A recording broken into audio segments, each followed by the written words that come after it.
Allah Subhanahu wa taala. Amin. Dan semoga beliau selalu dipanjangkan umurnya dalam keberkahan Allah Subhanahu wa taala. Amin. Alhamdulillah, punten Bu ya, mau bertanya. Kebetulan ada teman menitipkan suatu pertanyaan. Jadi dalam kesehariannya itu dia sering melakukan kesalahan.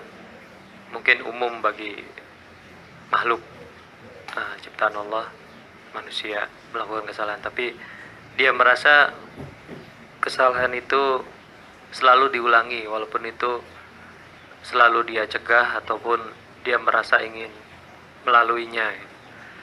Dan ini terus berlanjut sampai suatu hari katanya beliau ingin sekali ke Baitullah. Pertanyaannya di sini adalah Buya, apakah itu termasuk tidak berimannya kepada Allah orang tersebut? Dan apakah dosa-dosa orang yang tersebut itu terampuni dan hilang dosa tersebut? Dan apakah beliau bisa ke Baitullah? Sekian berikut pertanyaannya. Terima kasih. Wassalamualaikum warahmatullahi wabarakatuh.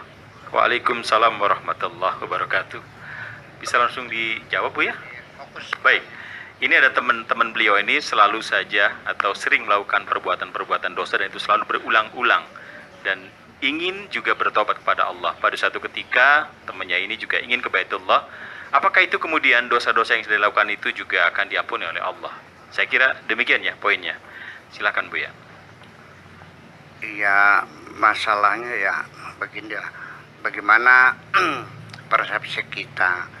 Apa yang Anda lakukan itu mungkin Anda merasa tidak berdosa, tapi ada mazhab lain yang nggak punya dosa. Saya ngerokok saja ini, ada komentar di YouTube saya kagum dengan ceramah-ceramah Anda, luar biasa. Nanti dicek tuh, ada komentar-komentar tuh. Tetapi begitu saya melihat Anda merokok, langsung saya tutup YouTube saya. Jadi dianggapnya pendosa merokok. Betul nggak? Orang masuk kafe dosa nggak? Nah, ini. Saya akrab dengan kafe kok dari dulu. Iya. Selama di Libya, saya ini kalau ketemu sama teman tuh di kafe. Kenapa begitu? Karena tidak musim di sana, bertemu teman dipersilakan masuk, nggak ada. Ketemunya di kafe. Karena tidak boleh saya ketemu dengan kakak perempuannya, adik perempuannya, sama ibunya, nggak boleh. Tradisi seperti itu. Jadi ya kita ngetuk pintu, dia keluar, yuk ngobrol di kafe, ya di kafe. Nggak ada silakan masuk, nggak ada. Saya 4 tahun di Libya itu belum pernah masuk rumah orang Libya tuh. Kecuali teman-teman dari Mesir ya lebih nggak ada. Jadi di kafe. Ya, sampai ke Tunisia juga ya tetap aja sering kafe. Saya tuh dengan pembimbing saya itu kalau menyelesaikan disertasi itu, waktu itu kita bahas masalah desainer dialog teater. Jadi saya spesialisasinya itu dialog teater. Jadi bukan sinopsisnya, bukan skenario-nya, tapi khusus di spesialis di dialognya. Jadi saya ahli membuat dialog teater. Bukan teaternya, tapi dialog teaternya itu. Di mana ketemunya? Di Cafe Shilling. Namanya Cafe Shilling. Jadi setiap seminggu sekali bab 1 saya sampaikan, dikoreksi. Nanti minggu depan ketemu lagi bab kedua yang satu perbaiki, terus perbaikan setiap minggu ketemu di Cafe Shilling. Jadi saya sendiri juga, artinya kalau begitu saya belajar saya di kafe juga dong kalau gitu. Berarti saya belajarnya di mana? Di kafe. Iya, setiap minggu di kafe kok. Nah itu. Nah alhamdulillah, tapi setelah pulang ke Indonesia tidak ada orang yang minta saya kerja di bidang teater, malah akhirnya jadi kiai, alhamdulillah. Makasih kan. Anda tega panggil saya kiai? Tega enggak? Ikhlas enggak? Ikhlas. Ya udah syukurlah. Kalau ikhlas mah saya terima dengan senang hati. Jazakumullah. Begini, di dalam Al-Quran itu ditegaskan, jangan kecil hati, jangan putus asa untuk meminta ampunan kepada Allah. Jangan menghitung dosamu terlalu besar, terlalu banyak, terlalu lama. Jangan khawatir, jangan pernah putus asa mendapat rahmat Allah. Wala taqnutu min rahmatillah. Ya ayyuhalladzina amanu la taqnutu min rahmatillah. Jangan pernah berputus asa mendapat rahmat Allah. Selanjutnya Allah berjanji, innallaha yaghfiru dzunuba jami'a. Allah akan mengampuni semua dosamu. Itu bukan kata saya, ini kata Tuhan yang mengatakan, ku ampuni semua. Apalagi itu mencuri sekali dua kali, yang melacur 40 tahun juga dia bertobat diampuni kok. Ada dosa yang tidak diampuni, itu dosa musyrik ya. Kata Gus Dur, ya tinggal syahadat lagi aja kok. Hebat kan Gus Dur? Iya. Ya iya. Jangan menakut-nakuti orang dengan neraka lah. Ya. Ya, jangan ditakut-takuti dengan neraka. Nyong neraka dan sorga ada di dalam dirimu sendiri. Karena dosa-dosamu itulah membawa siksa. Kamu akhirnya pikiran tidak konsentrasi, otaknya nggak jalan, ya, hilang semangat, putus asa, membenci diri sendiri, terlalu kecewa, terlalu sedih. Sebelum masuk neraka, sudah di neraka sekarang ini juga kok.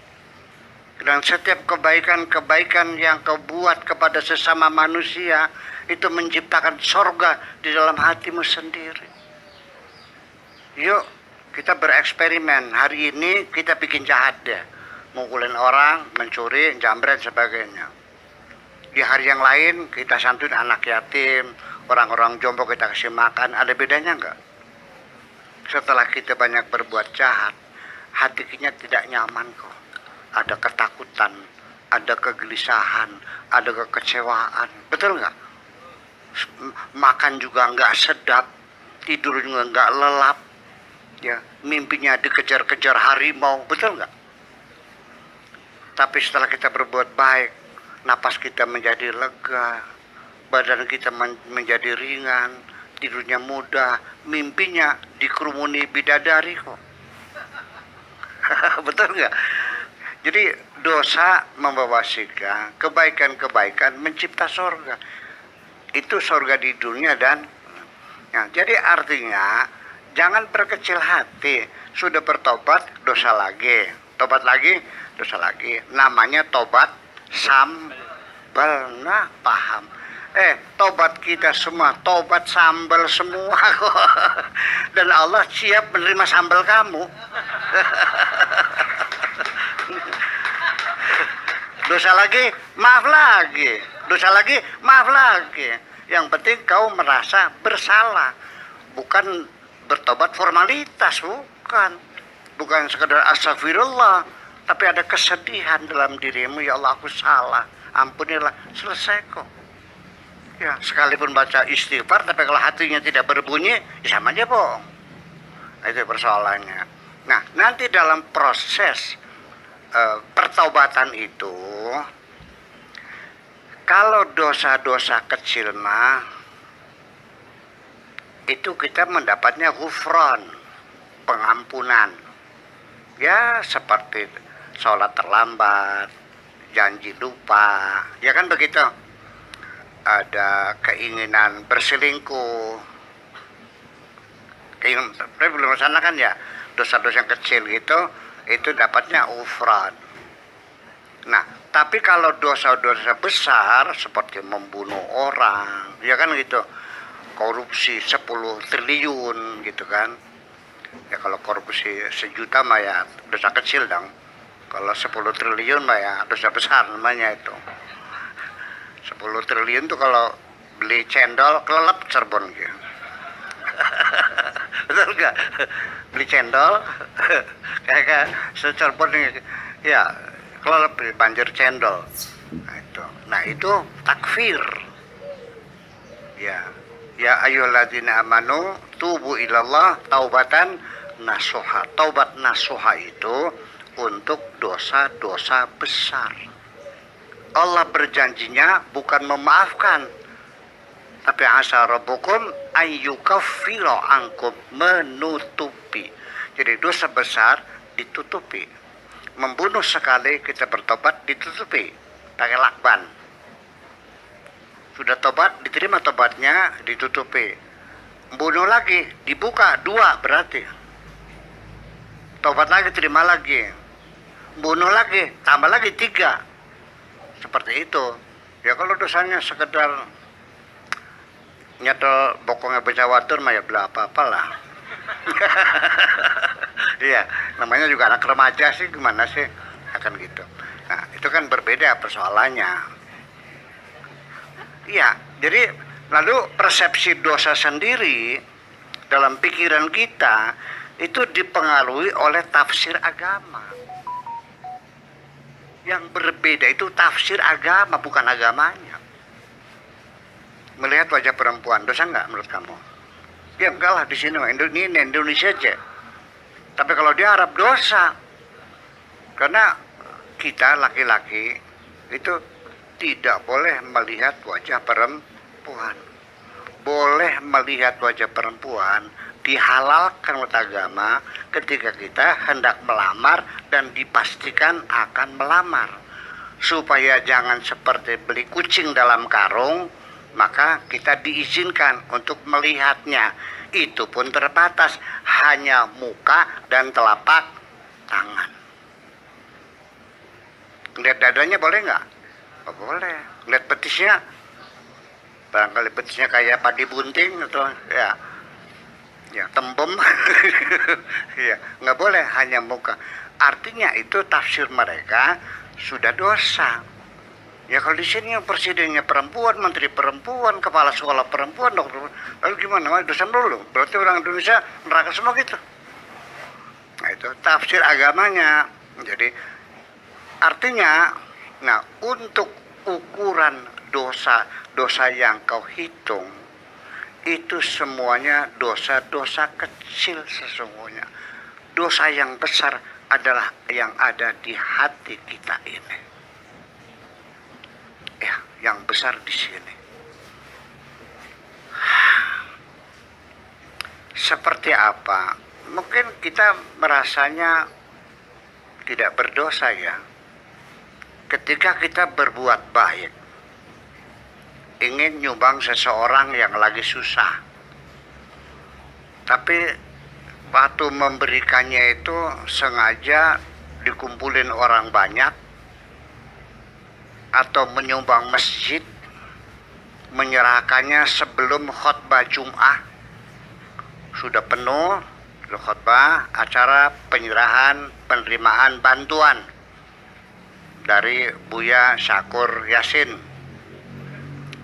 50 juta, saya bawa wartawan 4 ya, dipoto terus disiarkan di media cetak elektronik sebelumnya, terus tepuk tangan semuanya. Itu jadi modal karena saya ingin nyalon bupati. Ini namanya apa? Penyakit kepengen dilihat orang tuh, penyakit apa namanya? Nah, udah paham. Dosa enggak? Banyak orang tidak sadar itu suatu dosa. Wisbaikah? Dikiranya dosa kecil. Kalau engkau berbuat baik, kepengen juga dilihat oleh orang, artinya engkau merasa tidak cukup disaksikan oleh Allah saja. Sedangkan Allah mengatakan, sudah aku yang jadi saksi, selesai. Wa kafa billahi syahida. Selesai, nggak ada urusan. Yang penting Allah tahu, selesai. Kita nggak usah kecewa. Orang nggak tahu, nggak ada urusan. Berarti kalau engkau merasa tidak cukup Allah sebagai saksi, berarti merendahkan Tuhan nggak? Hah? Besar mana merendahkan Tuhan dengan melacur? Nah ini yang jadi persoalan. Ya, persepsi tentang dosa-dosa ini. Santri saya sekolahnya rajin, anaknya bersih, disuruh apa saja mau, tapi dia punya sikap merendahkan saya. Ngomongnya apa? Ilmunya Buya sudah di kantong saya semua. Betul nggak? Mungkin anaknya malas, anaknya bodoh, sering lawan, tapi dia sangat memuliakan saya. Saya sayang nggak? Jadi santri saya pakai sendal saya, nyolongin mangga saya. Mangga habis tuh. Sampai sekarang saya punya mangga 50 pohon, nggak pernah panen, itu habis sama santri aja. Saya nggak marah karena anak saya baik, betul nggak? Tetapi begitu ada santri yang tidak menghargai saya, dia akan merendahkan diri saya. Apapun kebaikan dia adalah kejahatan bagi saya. Ini persoalan. Oke, yang penting bertobat sajalah. Ya, dosa lagi, tobat lagi. Dosa lagi, tobat lagi. Iya.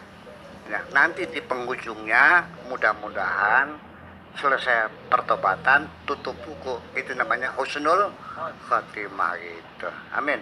Itu aja.